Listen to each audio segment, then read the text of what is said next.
Hello everyone, in this video, I will be showing you how to compress images using Microsoft Picture Manager. First, locate and open Microsoft Picture Manager on your computer.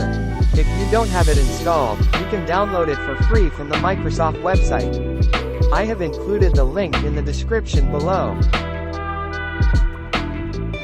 Next, you can see the images which are on your computer. If not, import the images that you want to compress.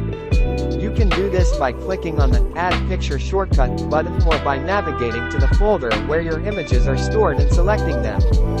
Once your images are imported, select the ones that you want to compress. If you have an image, you can also right-click on it to navigate to open the file with Microsoft Picture Manager. With your images selected, click on Edit Pictures. You can see the Compress Pictures option located in the Picture tab. Click on it. The Compress Pictures dialog box will appear, and you will be presented with a few compression options. Select the one that best fits your needs. Next, choose the resolution that you want your compressed images to have. You can select from a list of predefined resolutions or enter your own custom resolution. Finally, click on the OK button to begin the compression process.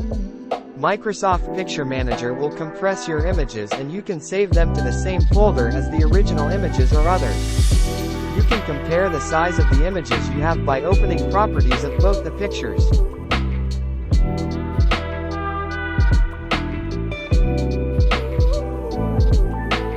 You can also check a side-by-side comparison of the images by navigating and shuffling through them. That's it. You have successfully compressed your images using Microsoft Picture Manager. Compressing your images is an easy way to save storage space, improve website loading speeds, and reduce file size. Thank you for watching, and please subscribe to our channel for more helpful tips and tutorials.